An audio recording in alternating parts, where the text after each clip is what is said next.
What's cracking, everybody? Welcome back to the channel. New video. So, right now the trending topic, the hot topic is the thing between Swifty Blue and King Little G, right? Before I get into the video, I want to say that I did reach out to a couple people in the industry. One last night, and then one actually this morning talked to me. I was able to confirm that it really did happen. This morning, the call this morning said, yeah, King Little G did do something to Swifty, and someone in Swifty's entourage fired back, swung back, and that was basically it, right? And this video isn't about that. This video is to prepare people for prison, because when I hear about this, I'm like, okay, King Little G has deportation issues coming up. I'm wishing him the best. I'm hoping there is no video out, and Swifty Blue, I just feel like he's on his way to prison. So I just wanted to make this video, and let's just let's be straight up. So anybody who is in the entertainment industry, if you're raza and you're in the entertainment industry, if you get arrested and you go to the joint, especially if you hit a level 4 yard, you ain't special. We'll just let you know right now. That's basically what this video is going to be about. You are not special. You are not going to have groupies. Yeah, I'm sure there may be some youngsters, maybe, that'll be like, oh man, that's Swifty. Or whoever the entertainer is. Oh, that's that rapper so-and-so. But that would be a youngster that has probably less than a year on the yard or in the system. And that still may be impressive to a youngster. And I'm talking about somebody 18, 19 years old just starting their prison term. Because those men that are on those yards, that have been on those yards 10, 20, 30 years, you are not impressive. Your albums are not impressive. Your facial tattoos are not impressive. What you say is not impressive. That is a world where you are going to have to conduct yourself like a man. You are going to learn how to show everyone respect. The most vicious dude, the same respect you show him is what you would show the meekest dude.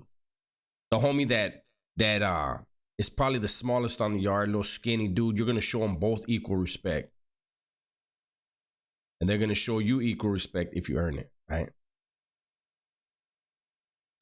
It seems like this era, this generation has a sense of entitlement that's so much different than those of us that grew up in the 70s, 80s, 90s, even the early 2000s.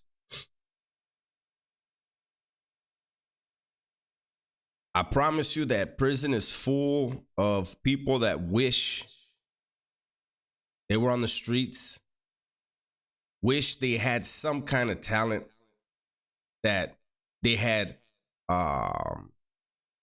realized on the streets and could have done something different with their lives. Because prison is full of talented people, brilliant people. Somebody made a comment last time, oh, how are they so smart if they're in prison? Those are two different things. People that choose to be a criminal choose to live by their own laws.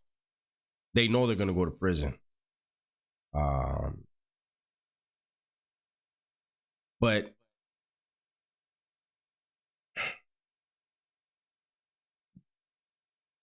the funny hairstyles and the certain slang and all that goes out the window. Nobody cares about it. You're going into somebody else's house. You know, the CDC built those places, but they belong to the people that are on the yard, right? And I wonder, because, you know, like in prison, you don't ever want the spotlight to be on you.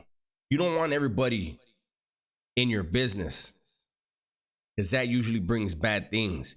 So I wonder what it's like for somebody who's a celebrity, even if it's a low level celebrity, and they hit a yard.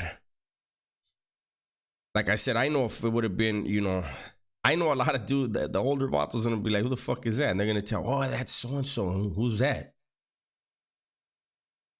Oh, he's a rapper. Oh, yeah. Did he make any money? That's a question they're gonna ask. Was he making any money out there? That's what they're gonna want to know. And you know why. So I really hope that Swifty Blue and King Little G are able to sweep this under the rug, man. Let bygones be bygones. Do your things, man. Work on your careers. You can't be in the streets and the studio. Two separate worlds.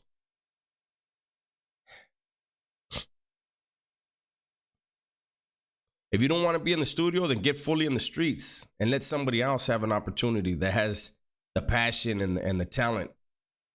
Help them get in the studio right before you head in them streets full time. Hang up the microphone. Pick up your gun or your knife. Go do your thing and sit in prison and you know, ride that out. Don't ever look back. Don't ever think about what could have been, because it's not what you wanted. You wanted to be the tough guy that was in your rap songs. And that's fine. Do your thing, man.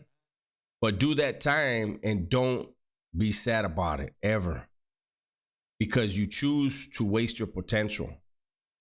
See, it's different when vatos are really in the streets at a young age. Went through the juvenile system, youth authority, camp, YA, juvenile hall, whatever, right?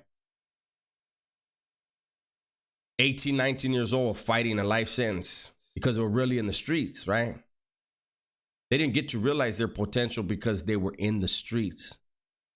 For me, when I see people who, I'm sure they grew up around stuff and certain barrios, and, you know, they were able to realize a talent and get into studios, make music, and have an opportunity to set their families up forever, and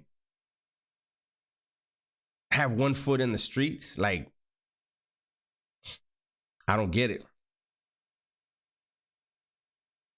And this is more for Swifty Blue, obviously. I don't see King Little G trying to be in the streets. I think this is just something that happened and should have stayed a private thing. That was my first video, right? I said in my first video about all this, why do I even know about it? Why does anybody know about it that wasn't there? Whoever's there knew about it and should have just, hey, psst, quiet. This is going to go where it's going to go, but nobody needs to know about it. That's how it used to be. It's just not the way it is now, man. And there's like divisions within the police and the feds that are like, their job assignment is to watch what's going on in the media, in the social media, not media, the social media. Start building them cases. You guys pay attention, man. I promise you, you don't want to go sit behind a cell or a door, inside of a cell, behind the prison wall. You don't want to be there. Especially when you have an opportunity. You guys got money in your pocket. You guys got this jewelry and whatever else you guys got, man. To me, I'm not a person that's into material things, man. But if you are, then enjoy those things, because you won't have them in prison.